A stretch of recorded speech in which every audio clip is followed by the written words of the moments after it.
Okay, to fasten the stingers to the deck, I add another board, a 2x8 board, just beneath the my rim joist, which is also 2x8. The reason I do this because I want to make sure that the stingers, when I attach it, it can actually hold to all of this. If I choose a 2x6, what I found out that it was missing at the bottom. So I want to make sure that the stingers can attach securely to my deck. In order to do that, I've cut it. Is for me, the two posts is around 48 inch apart. I got a 50-inch board here. I put a two 5-inch long timber screws through it. Do the same thing on the other side, and then on the back end, I got two boards there. As you can see, these are the two boards, and I then attach those also to my rim joist. So it's supported through the rim joist in the back. It's supported through the two timber screws to my 4x4 post. So it's very secure. It's not moving. It's secure. It's secure from all sides. All right. So now I'm going to put the stingers to this board. To put the stingers to the board, the first main thing I want to make sure that all of my 4 stingers are lined up to the same line. The best way to do that is I will put another board here, which is exactly, in my case, a 6.5 inch from the top. That way, all of these stingers are connected to this board. Okay, I'll show you. So I put this strip of wood here, which is exactly 6.5 inch from the top. So all the stingers is now going to rest on this.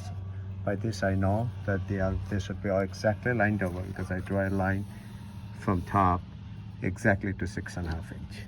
They will all rest on this, and I will use one of these to securely fasten the stingers to the deck.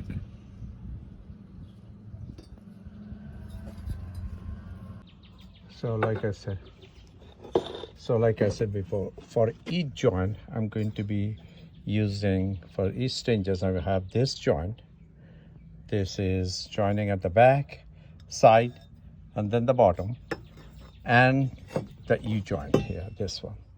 So basically I'm using 2 of these for each stinger. Now for the side stingers, the one on the side, right? This one I can't use the U, so I use this one here. So I have this joint here, and from the side I'm going to be just using this joint to support this from the side. So now all the ends are now connected with the stinger with double-sided double-sided brackets. One from this side, one from this side. This one has 2, that one has 2, that has 2. So this, they don't move anymore. They're solid. Stingers are coming. There's 4 of them is coming there, and this is I fixed the stinger with a board at the end, right? And the pole and the stingers are attached to the post with a 5-inch timber screws pointing on both sides. So these are not moving.